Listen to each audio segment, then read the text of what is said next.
4A was a very theoretical question, तो उसका answer मैंने पूरा नहीं लिखा है।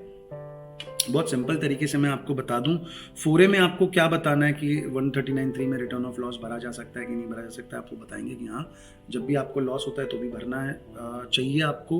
हालांकि कोई मैंडेटरी नहीं है रिटर्न ऑफ लॉस भरना। हाउएवर, अगर आप रिटर्न ऑफ लॉस टाइम से नहीं भरते हैं तो आप लॉसेस को कैरी फॉरवर्ड नहीं कर पाएंगे। इसीलिए प्रैग्मेटिक यही होता है कि आपको लॉस हो तो आपको रिटर्न टाइमली भर देना चाहिए। हाउएवर, एक लॉस ऐसा है जिसे कि आप अगर टाइमली रिटर्न नहीं भी भरते हैं तो भी आप उसे कैरी फॉरवर्ड कर सकते हैं। वो लॉस है IFHP, income from house property का। 4B का जो क्वेश्चन था उसमें बेसिकली आपको ये टेबल बनानी होती है। आई एम श्योर मेरे बच्चों को ये अच्छे से आता होगा। इसे हम पढ़ते थे कि भाई जब भी आप रॉयल्टी की बात करते हो, टेक्निकल फीस की बात करते हो, इंटरेस्ट की बात करते हो, तो सिंपल होता है कि पेयर कौन है। गवर्नमेंट ऑफ इंडिया अगर पे कर रहा है तो उसे हमेशा माना जाएगा that it is accrued in India, तो सबके हाथ में टैक्सेबल हो जाएगा।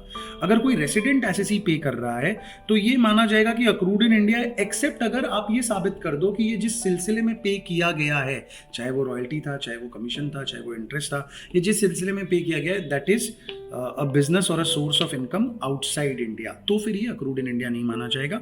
तीसरा, नॉन रेजिडेंट के केस में नॉर्मली यही माना जाएगा कि it is accrued outside India. लेकिन अगर आप ये साबित कर पाते हो कि बिजनेस और source of income in India है तो फिर उसे अर्नड इन इंडिया मान लिया जाएगा।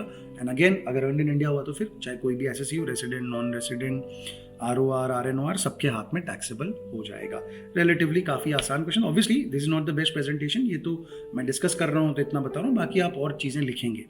4C में आपको बताया गया कि अगर आप रिटर्न टाइमली नहीं, मतलब आप रिटर्न भरते हो लेकिन उसमें कुछ डिफेक्ट होता है तो आपको सुधारने के लिए दिया जाता है। अगर आप उस डिफेक्ट को नहीं सुधारते हो 15 दिन के अंदर तो क्या हो जाएगा, तो ऐसा मान लिया जाएगा, डीम कर लिया जाएगा कि आपने कभी रिटर्न भरा ही नहीं था और आप पे सारी प्रोसीडिंग ऐसे ही करी जाएगी जैसे कि उस व्यक्ति के साथ करी जाती है जो रिटर्न भरता ही नहीं है, जैसे कि नोटिस है, बेस्ट जजमेंट असेसमेंट है, वगैरह वगैरह वगैरह। अच्छा, आपके पास क्या रिकोर्स है? रिकोर्स आपके पास ये कि भले ही आपको 15 दिन का टाइम लिमिट फेल हो गया, लेकिन फिर भी अगर आप कंप्लीशन ऑफ असेसमेंट से पहले पहले भर देते हो और रिक्वेस्ट करते हो तो AO आपकी डीले को कंडोन कर सकता है। AO आपके डीले को कंडोन कर सकता है। मेरे हिसाब से क्वेश्चन 4 में आपको 4 और 4A का ऑप्शन था। आई वुड स्ट्रांगली रिकमेंड, मतलब अब तो क्या ही रिकमेंड करूंगा, मुझे ऐसा लगता है कि शायद 4 ये वाला ज़्यादा आसान रहता।